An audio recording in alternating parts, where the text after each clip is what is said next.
and you deliver a remarketing pixel to every user that comes to your website. Preferably Facebook and Google, and maybe some of the others, but you get people to your website, you deliver that pixel. Does everyone know what a pixel is? It's a little piece of code that Facebook and Google give you to embed in the page that kind of stamps that person on the forehead as someone that's been to that website. The Facebook one and the Google one do a whole lot of clever things in that Facebook can identify someone that's been to your website and bought something, been to your website and signed up, been to your website and then went to a landing page and didn't convert or did convert. So Facebook gives you a very good set of tools to kind of push people through that funnel. So you get people to your website, then you bring them back. Traffic to the website, either mobile or desktop, gets Facebook retargeting, and then you retarget. The aim is to return them to your website and get them to do something when they get there.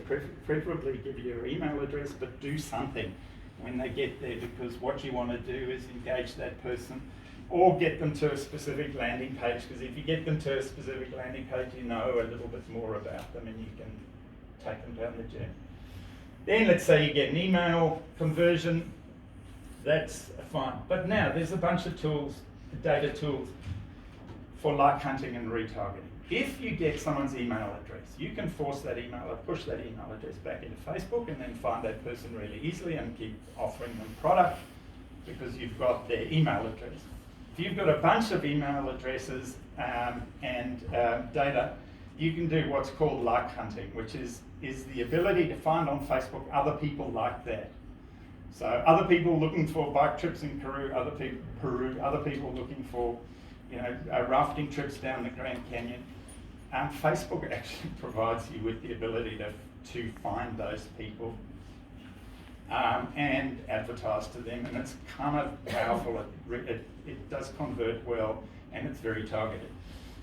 Then hopefully you can get someone back to an offer and then to convert maybe over the phone or on the website or whatever else. But it's about, so that's kind of the the measurement here is how much traffic am I getting?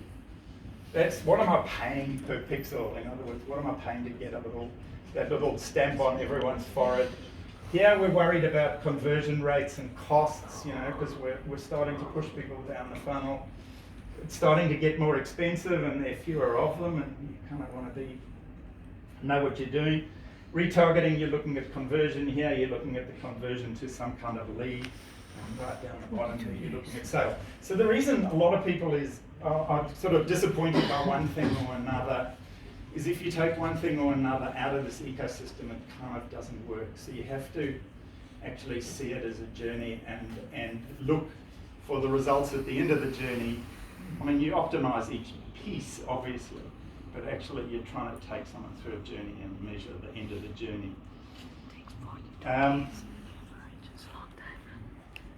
Okay, so I thought it was worth talking about the Google local pack because there was some confusion. Search, there's the SERP on a desktop, and we can see there that original food tours is up the top, Hello Singapore tours is there, and then her organic listing is there. So they paid for some advertising on that page. Now, the argument is, should I pay for search on my own brand terms? And there's a bunch of nerdy maths you can go and look up on the web. People have studied this. Toyota, when I was working with them, we probably spent 60 to 70 grand with an analyst just working this stuff out. And I can tell you it's worth doing. And the reason it's worth doing is, one, it's cheap because it's your own brand term. Two, you don't want to lose the bloody sale to original food tours if you Hello Tours for a start. I mean, you just don't. And it is worth it. The incremental value of getting your own branded traffic back to your own website is worth what it costs. This is called Google My Business. And this is Google My Business has been poorly done because the operator of that business has done none of that themselves. That's Google going, oh yeah, I know something about this business because I can go and scrape their website for that data and drag a few photos off. So they haven't actually claimed this business. They got some reviews, but they got nothing else. They've got no questions. They got no questions. Google My Business is the most important, is the best converting panel on any page. Like the amount of traffic retailers get from that panel is extraordinary, and it converts really well, particularly because it's the first thing you see on a mobile device. Do that if you don't do anything else. It's free. It's free. It's free. And it's the best thing you can do. There's a few caveats. As I said, you will get people sitting up at night who've never been on one of your tours who then choose to do a review of it.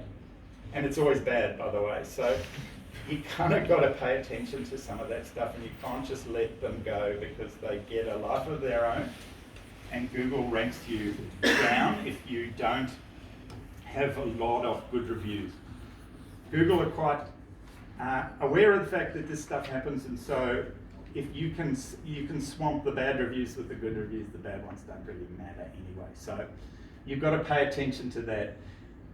When someone, I kind of made a joke yesterday about the person that searches for the bike trip from 9:15 to 10:15, in Berlin on a Saturday morning. Well, that stuff does happen, and that's all driven out of that. When you open, where are you, what do you do? Everything starts from that point, and so it's really important. You need to go and pay some attention, or pay someone to do it for you, to do that really well. So, why would you care about Google My Business? Some of this stuff is because the Google's plan for Google My Business is to commercialize everything. Look, they're going to take your money one way or another. It's free now, but they'll find other ways to get their hand in your pocket. But what they're trying to do is when you put Google My Business, you then come up in search. That panel there is a panel from Google My Business that deals with what someone searched for: furniture store near me. Phil's Furniture. It's got a good lot of reviews. Furniture store is open now. That view is then going to populate what goes on in maps, and there's a bunch of products coming from Google, so you can then offer coupons and stuff in the mapping interface for people that are out and about on their feet. Now, how much better for travel does it get than that thing? The ability to catch someone in the Google Maps looking for something and offer them a coupon before your competitor does. That Google My Business drives this business profile, and then because Google owns YouTube and Google are trying to bring the data for YouTube and Google together, you can populate YouTube, and then you can drive your display advertising through the Google delivery network. YouTube's kind of important too, particularly for some of you that have got sort of experiences. So we use it, and the problem that I run into is that there are other operators who don't even do the same thing that we do, but they hijack our profile and they change the website address to their website, and they change the phone number to their website, or to their phone number. I'm just curious if you know of a human being at Google that can stop this from happening, or if this is just something I have to just consistently be on top of. That's kind of interesting. Somebody was scamming her Google My Business listing and changing the details and putting their web address in. And so then I go and change it, and then they go back and change it back. So it's not like a one-time thing. Have you thought that it might be an ex-staff member or something? Because when you go through that Google My Business funnel, it's quite particular about who owns that business. Yeah. So we've claimed it. Yeah. And I honestly have no clue how they continue to. I think they like make a suggestion, like they suggest a change to this listing, and then Google's like, oh, okay, let's change it. Okay. Yeah, Google normally give you the ability, somewhere in that Google dashboard, which is again like a F111 photocopy, there is the ability to manage some of that stuff, because Google are quite, at the end of the day, what they're trying to do is make Google My Business your kind of entree to the web, and everything else will work off Google My Business. So somebody, maybe there's, can I just someone's can I just add to that details? And someone could make a suggestion. Yeah. But if sometimes you got an email that says, do you accept these suggestions, you're accepting those changes. So if you don't accept, there's a good chance that you'll keep what you have. Right. Yeah, that's true. I'm wondering, I've never gotten that email, so I'm wondering if it's. Somebody else So might be maybe getting turn on it. your notifications in the settings. Yeah, maybe one of these guys can help it. Yeah, there's Google that makes your job, that gives you the tools to do quite a lot. You just got to think through how you manage them. But start with that bloody Google business profile thing, because everything else works off there. And look, the Google guys, this is their whole pile of the new stuff that's coming. Google have got a catalog product and a whole pile of things coming, particularly to take people that are moving and doing for searches on their mobile and take them to a retailer to actually buy something, or take them to an experience where they can actually buy something. So a lot of Google's effort on mapping and their other products is to take people searching for stuff and go, here's a retailer, here's a travel provider. The ability for you to build a catalogue of what you do is coming to Google in the next 6 months at the most. And you're going to be able to build these beautiful catalogues and then drive people to your particular tour and experience on the map. It's amazing, really. That stuff's the next frontier for what's going to be available, and the ability here for directions sort of call, and then the navigation mode to build coupons and things and advertising into the actual navigation mode when people are searching for stuff, and then the map search again. Drop a coupon into a map search, and imagine the power of that stuff with a tour and experiences company.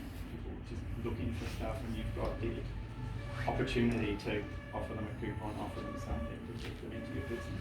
I think that's my last slide. Cisco, when you search for a coffee shop, and Okay. it'll be what's it called? The city view. What's it called? Street view. Street view, and they'll guide you to the coffee shop walking down the street. So that might be interesting for experiences. Yeah. On a Monday morning, so you can kind of put yourself in somewhere. I suspect most of you guys only care about what you sold on Monday, which is fine, because I'm going to kind of talk about that stuff, talk about the products that way. I think the thing, though, you have to understand, if you're using a digital agency, there's an Australian term that if all you've got is a hammer, everything's a nail. And if you're a search agency, all you want to do is spend money on search, and that's your kind of. And these people are very young and they're very inexperienced. They really haven't worked in any other industry. They haven't actually had to earn a buck off the world. They just work for somebody. And so you've got to put that into your mindset when you're dealing with agencies. Is a lot of the time you're dealing with somebody that knows a stack about search but nothing about travel. And so you have to kind of manage that in the context of their relationship with your business. So, Guys, if it's hard to hear, there's still plenty of seats up front if you want to move forward. I think everybody knows that marketing's changed and it's never going to be the same again. And I want to talk about the way marketing's changed in context of this framework, because it's quite a useful way of thinking about your own business, where you are. So each one of these blocks can be part of its own discussion, and each one of them has its own complexities, and we could do half a day on each, but we're not. We're going to try and finish all this in 25 minutes maybe. I'm going to start talking about awareness. You got a business, people have to know you exist. And the first thing I'm going to talk about a little bit is Google. We'll go back to some detail on Google. Google is your supermarket shelf. You wander into the supermarket, you're going to buy a jar of peanut butter. You go to the shelf. When you look at that shelf, the entire world of peanut butter is what's on that shelf. If your favourite brand is missing or just isn't there, you just move on. You pick something else and you go. So you have to actually think of search as that supermarket shelf. Do you want to be on that shelf or not? And if you don't, that's okay. But if you want to be on that shelf, you have to make sure you're on the shelf when someone's looking for a product like yours, or more specifically yours. You've then got other ways of driving awareness is search and display. Nowadays, search and display is driven off data. It's really easy. Actually, I have to say to you guys, never before in the history of marketing has the world made it so easy for a small business in a highly niche category to reach a market more effectively, more efficiently, with less wastage and a better outcome than ever before. Oh my God, if you're you're running bike tours in Lima in Peru, Facebook and Google do everything you'd ever want to do. Imagine that 10 years ago. You'd have to use a bloody travel magazine, you'd have to go and suck up to the local hotel, you'd have to hope that some, other local businesses spotted you. It's really hard. But now it's so goddamn easy with those two tools, and everything about Google is made to lens the experience for that human being down to that supermarket shelf. Do you want peanut butter or soap powder? That's how Google works. It's really all about lensing up the world based on what you're looking for. So you want people to be aware of your business. It's about paid, it's about search and display, and it's about content. Content's kind of difficult, but it is a really meaningful way of building awareness for your business, because, well, if you do these beautiful bike tours in Lima, Peru, you've got to say something about them and post that content somewhere where someone's likely to see it. But that's where you start. You have to make people aware of your business. Once they're aware of your business, believe me, 2 seconds after they leave the website, they've forgotten you even exist. I did some work with one of the cosmetics companies once, and they were mortified because they watched women searching for lipstick, and they'd have 9 browsers open.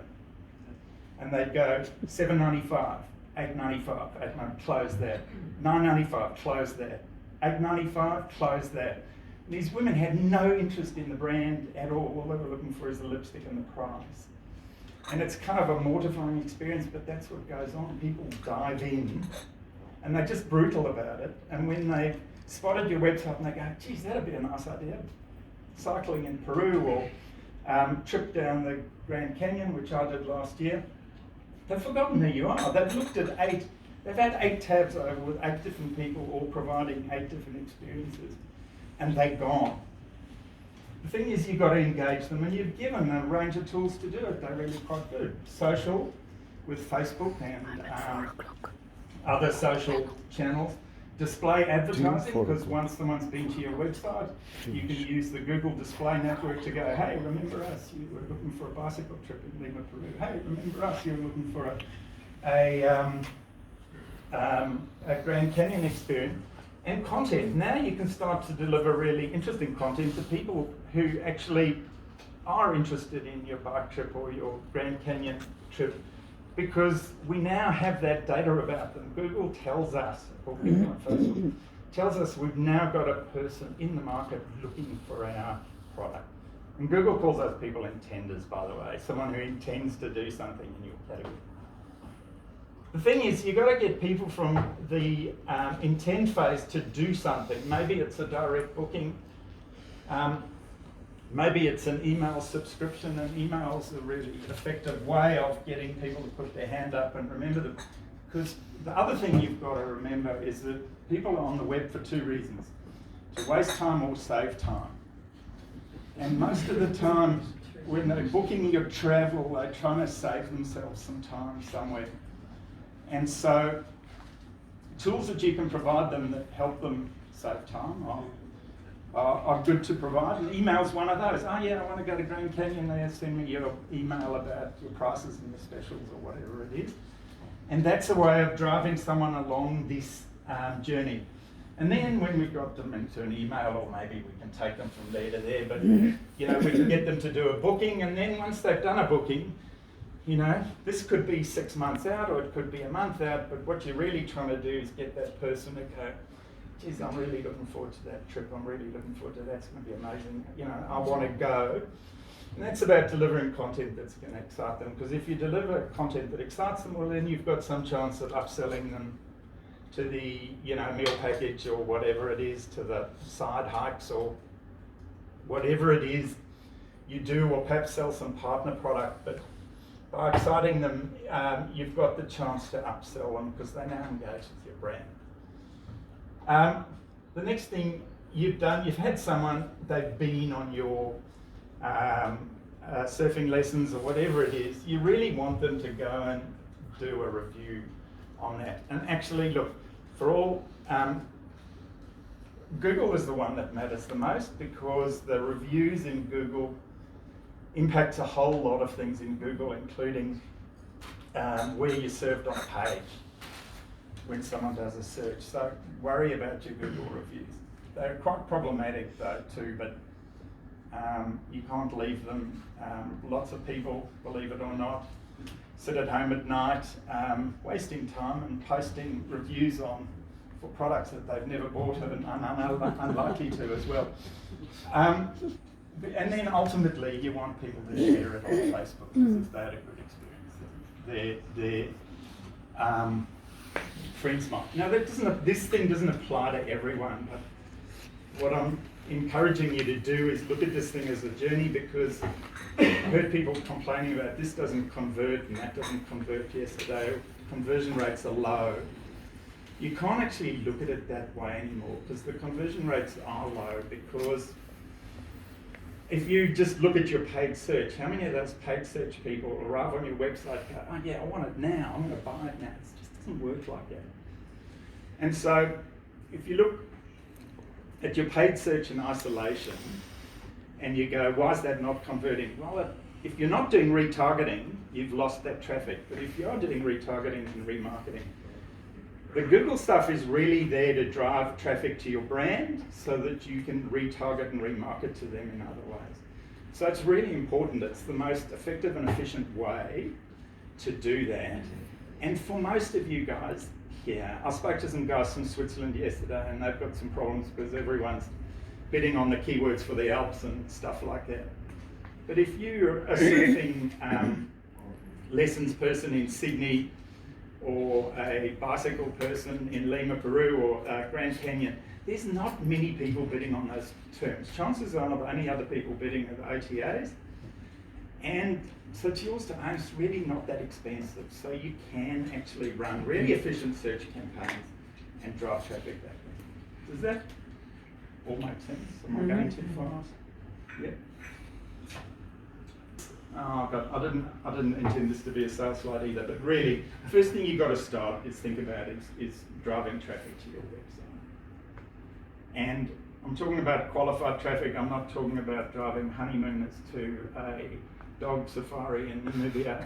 It's really about relevant traffic to your business, but you've got to get them to your website, because it's the only way you can tag that person with a cookie that allows you to get them back some other way. And you at least know that shopping and they're in your category, they're coming to your city, and all of the other good things that makes for a travel conversion. You've then got to remind these people that your business has got what they want, and that's about retargeting and remarketing. It's really easy. Facebook, Google, all those things do a really good job because you've got to bring them back. Actually, just about timetables. I saw in a Google study that said people can start, something starts them looking for travel stuff. Say, my own experience was I saw a movie about the Grand Canyon thing. I thought, geez, that'd be amazing. I started reading Grand Canyon stuff about the trips, reviews that people had written, more stories that people had written. And it was a year before I even booked. And that was definitely in the waste time component of my internet surfing. That was about enjoyment. I was really trying to see if that was the trip for me. Then I discovered that was a year before. Then I thought I'd book, and I found that those Grand Canyon things sell out, so I had to delay the whole thing another year. So it was quite disappointing, but really I had some activity there. Then I had a frenzy of activity of 40 days finding out who the best person to go with and who I should perhaps do, and should I do the top of the canyon or the bottom of the canyon, all these things. And then I found out I couldn't book, so I had to postpone the thing. But that's a typical cycle. Something kicks it off, and then you spend about 40 days frantically looking for stuff, and then you go on your trip And then there's a whole pile of opportunity for you guys, depending on the category you're in, for people that are actually on their feet with their mobile phone going, Jesus, what should we do tomorrow? Where should we go tomorrow? Because there's a bunch of tourists like my sister-in-law who will book breakfast, lunch and dinner every day. They know every minute's going to be consumed. Or there are people like my wife and I went to Thailand and had one night at a hotel in Bangkok, and that was it. We made the rest up as we went. And so you've got to remind people that they're there. You then got to help ensure your site converts shoppers to buyers. And someone yesterday was talking about, I think it was the guys from Munich, talking about landing pages. Oh, landing pages important? Yeah, landing pages are important, but landing pages are important for that person that has really kind of done all that other stuff and is now at the pointy end of their journey. Should I go with this bike ride or that bike ride? The landing pages are critical because the person that answers every question that person's got in the amount of time they've got to have those questions, sales that you need to get. There's a job to do there. So if you think about the landscape, growing your traffic and direct booking starts at the top here with your website and your ability to drive traffic to that website. First, you've got paid search. Paid search, look, if you're an information product marketer, these are guys selling diet plans, get rich quick schemes, all of that stuff on the web. Those guys know exactly what they're doing, and they know what converts, and they know how to convert a sale, and they know every number matters. A lot of those guys don't do a lot of SEO anymore because you can't. SEO is complicated, takes a long time. At least with paid search, you spend an amount of money, you'll get a return. It just works that way. You can tell in advance what it's going to cost, what you're going to get for it. It's very predictable, and it should be the cornerstone of your plans on the web. I'm not saying SEO is not important, but because it is, but it's so.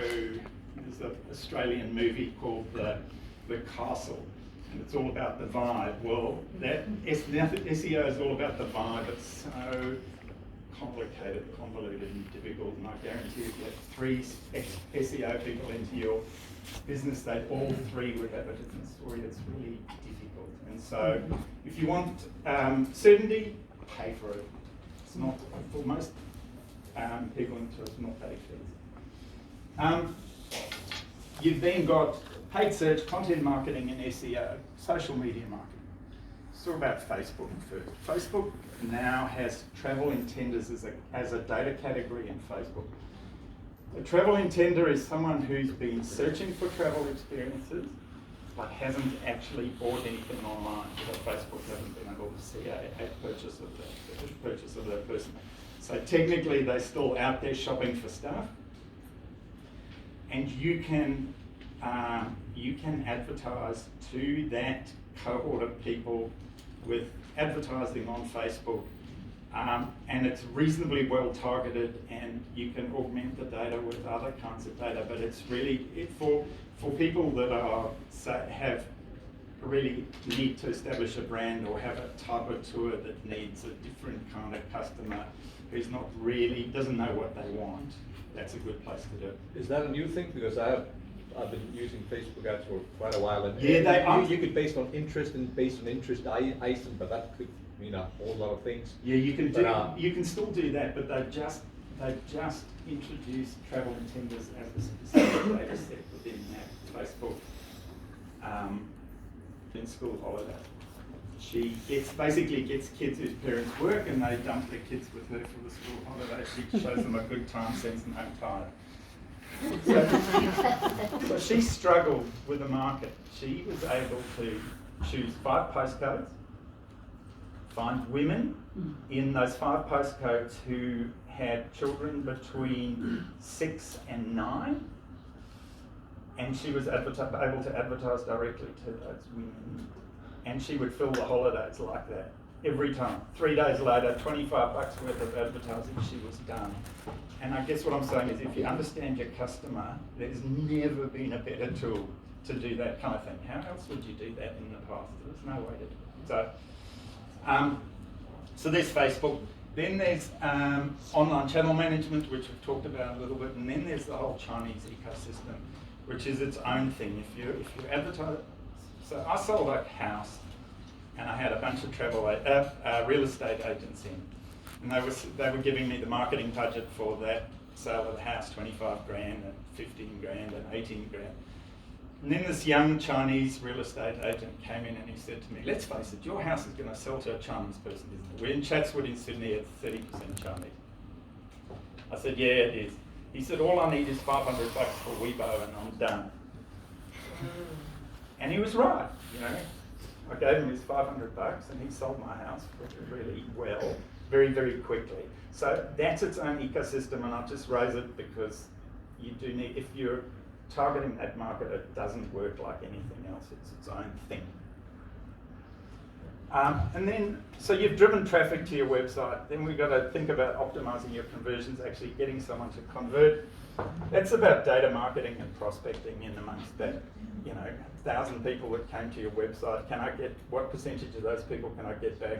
What are they really interested in? What can I offer them that's going to get them to sign up or convert? It's also about email marketing, and it's about looking at your website, making sure your landing pages are better and really do answer the questions that people have when they're looking for your specific business. And then you've got the kind of boring stuff at the bottom is just, the analytics and reporting. And look, for most of you just drown in that stuff. There's so much available, and it's so easy to get now that it kind of becomes an end in itself. And I'd encourage you to kind of simplify it back to this, am I getting traffic at what price? What's happening to that traffic? Am I getting them back once, twice, 3 times? And what do my sales look like? You can really keep it really simple if you want. If you've been in existence for a long time, your website will be on hundreds of directories and all stuff around the internet. Unless the address is exactly the same on every one, you accrue penalties.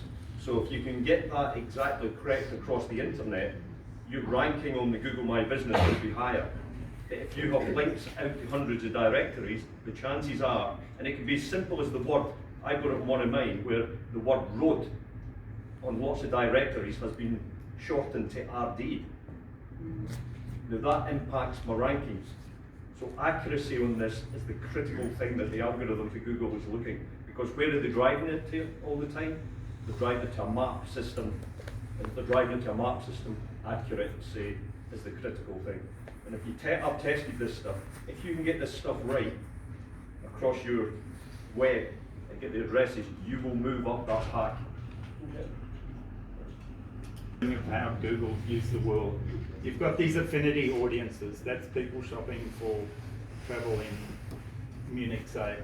Then they've got audience keywords, which is lookalike similar audiences, people also looking for that stuff.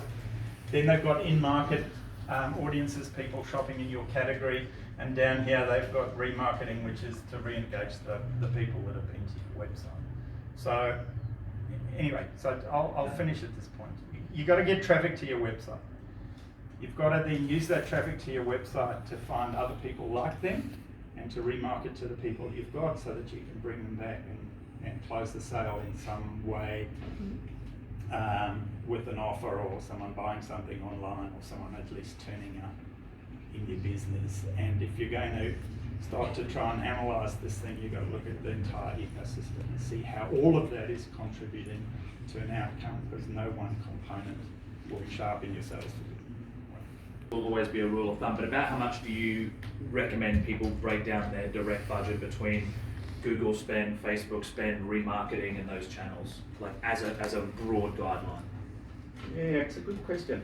I think that once you had a quick, normally we just have a look at the data, and you can look at Google data and Facebook data and go, well, let's put that, that's the size of that audience there, and because particularly with Facebook, retargeting is really cheap because you're bringing someone back that's already been to your website, so that's really targeted. And you can see in the Facebook data the size of the audience that's available and make some decisions about how much you're going to target. And look, with Google, and Facebook. There's only if you're kind of targeted and thinking carefully about what you do, there's only so much money you can spend. And, It's quite a lot. it depends on the category. If you're a travel insurer, oh my God, you can spend anything. But Millions on that, but what do you maybe get? I mean, who's seen that? Who's seen an OTA bidding for their brand name? A chunk of people. To do your conversion tracking. Yeah. And you don't really even set the search terms. So is this just untrackable now anyway? Is it still relevant to make that fight? Yeah. So Google have got now a bunch of artificial intelligence tools that can theoretically make the bidding budgets, optimize the billing budgets on your behalf. There are two things I'd say about that. One, they generally take human intervention to set it up. And two, that whole ecosystem works best if you're buying millions of keywords or looking at millions of keywords. Like if you're eBay or a travel insurance provider is literally spending $75,000 a day on lots of keywords and lots of search, Google's argument is that they can do a better job than you can, and I'm sure that's true. But if you're at the other end of the spectrum, if you're a small travel provider, I don't know, I think all the evidence I've seen, and I was at traffic and conversion in San Diego not that long ago, and there's a couple of people talking about the same thing, and these are people blogging information products online, so they do know everything about what it's costing, and most of them were saying, we're still doing it by hand, because when you get down to our level, it just works better. Google stuff works much better if you've got tons of data, lots of bidding and lots of things to worry about. For most businesses, they just don't. Little pockets that work really well for you that not many other people are in, it means you don't get as much of that. Yeah, that's true. Yeah, go ahead. So it's a question for you. Have you tried bidding the keyword things to do in San Francisco for your company? Yeah, I mean the best keyword. Yes, Yeah. but have you been successful in bidding things to do in San Francisco or TripAdvisor or Biju or someone else? Have you managed to be on the first page? I don't pay for things to do. That's expensive. SEO we're very good for things to do and tours and sightseeing. I mean, we've done quite well. San Francisco tours were generally #1, so I'll pay a little bit for that. But things to do is expensive to pay for traffic on that, and because all the others are going to bid for things to do because it's so broad, right? So they've got to spend that money, and the easiest way to spend a lot of money is just give it to Google. So they're going to bid up all of our keywords forever. So if you are small, you need to work with a big OTA. I mean, to get this extra marketing that you cannot pay. In the Australian market, though, I did an audit of 20. I mean, it's not a complete audit, but I looked at 20 different travel tour operators, and most of them had someone, generally TripAdvisor or one of the other OTAs, bidding on their keywords. But no one was paying a lot for those keywords, because even if you're an OTA with a big budget, the price of the keyword is based on a whole pile of things. So they weren't expensive. I mean, they were under most of the keywords that I looked at were under $1 anyway. So But to your point, this is where also like segmenting that strategy. So if things to do in San Francisco is too expensive for paid search, you might look at it from an SEO perspective. SEO is probably going to be quite competitive as well. But one of the things we didn't touch on regards to SEO is that content that you're producing can also be really valuable for your social strategy. So you get like 2 bites of the cherry for one amount of work that you do. So if you're producing content, you've always got to balance off how much. Sorry? And for your email. And for email as well. So if you're producing that content takes time and resource to produce. You want to eke out as much as you can. So it allows you, if you can use it for email and you can use it for your organic social, and you can use it for SEO, it probably means you can devote a little bit more time and resource to it and produce things that might be niche. So it's not things to do in San Francisco. It's top like top food places to see in San Francisco and go a little bit more niche where you have less competition, potentially from an SEO perspective as well. So it's just understanding that market, what you can pay for, what you need to look for from an organic perspective, and treating some of those differently. Actually, Google has a concept called quality score, and quality score drives what you pay for the keyword anyway, because the quality score of a website is how good that website is in terms of its representation of a particular subject or topic. Everything's there, it's all well done, it converts well, people don't bounce off the pages, works well on desktop and mobile, and all of that counts towards what you'll pay for a keyword. So if you were bidding on a keyword and you were doing bicycle tours and you were bidding against TripAdvisor or one of the big OTAs, and your site converted better, you would have a better quality score, and so Google wouldn't expect you to pay as much for the keyword to be at the top of that ranking. And that's another way to use the content you're creating, is on your paid landing pages to improve your quality score. So yes, you need to be very focused on having a very short path to purchase from there, but it's also having quality content on that in addition to your conversion actions. Is another way to improve your quality score, which is another, you make one piece of content, email, organic social, SEO pages, paid landing pages as well. Your question there? Yeah, one thing that's been missing from this creative so far, I noticed that especially with a lot of small businesses, that always comes as an afterthought. Yeah, so you've thought about investing in retargeting, display ads, whatever, and then you booked all that, and suddenly, oh yeah, I need some ads for that. So please set aside some time, and because we paid dearly for that, especially when it comes to display ads on Google. The first 2 or 3 campaigns we did, they're abysmal, really bad. And then we created a better creative, and suddenly it worked. So just creative is really about traditional advertising, and I know things have moved on, but there are still some principles. If you went to a traditional advertising agency, they have 2 departments, or there are 2 different agencies: the creative team and the media team. And you can't just focus just on the media. You really need to think about the creative, particularly selling products, experiential products, like everyone in this room is. The other thing that I think is important, back to a point earlier, is understanding where the consumer is in that buying cycle. So, if someone is at that dreaming phase where they're doing their early stages of their research, what's important to them? What's not important to them is, what time it starts, how far away it is from a train station, all of that information. What is important is great imagery and really powerful creative and really engaging content. Likewise, as people move down the funnel, just understanding that the creative that you serve to people, you try and match that, right? So if they're looking for something very specific, or they're almost at the very pointy end of their conversion, that's where they want to know the sort of finer details and the nuts and bolts of the actual experience delivery.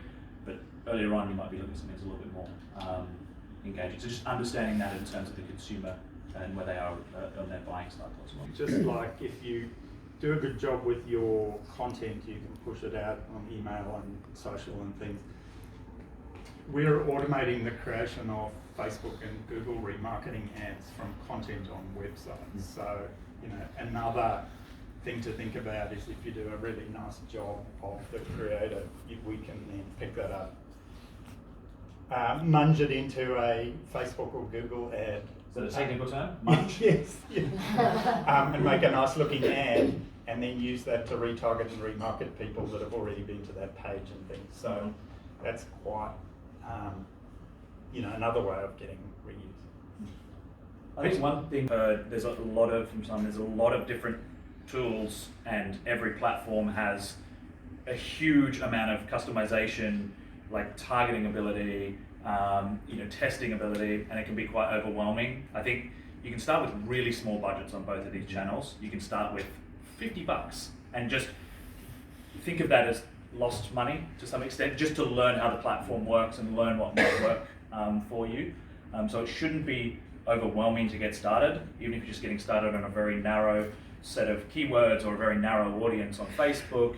But yeah, one of the in addition to looking at good creative, one of the most important things is to just understand the tools that the platforms have. Read. There are infinite number of blogs and websites out there that can sort of teach you this from the very basics up to really advanced stuff. And just get in there and play around. You know, you're not going to break anything. You might be a little bit inefficient sometimes with the money you spend, but the learnings you'll take are huge.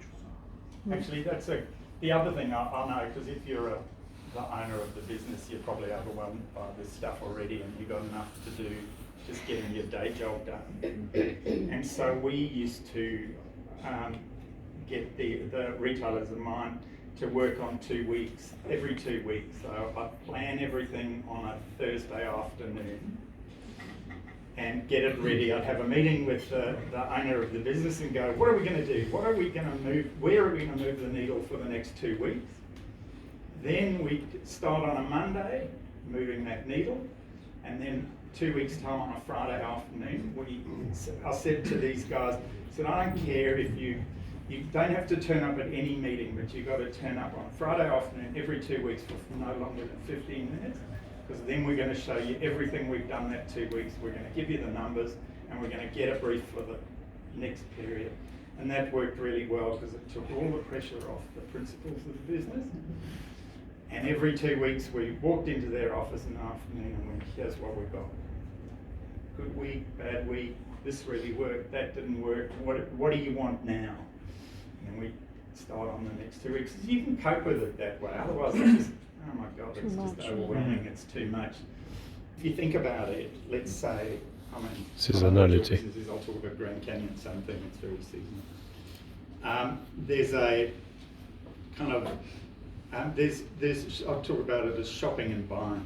There's shopping time and then there's buying time. Yeah. And depending on what it is you've got and the seasonality of it, people, you need to target shoppers at one time of year and then buyers at another. But the thing is, again, if you go back to that first chart I went, you've got a bunch of people shopping because they're looking in search, and you're only paying really if they click through and come to your website.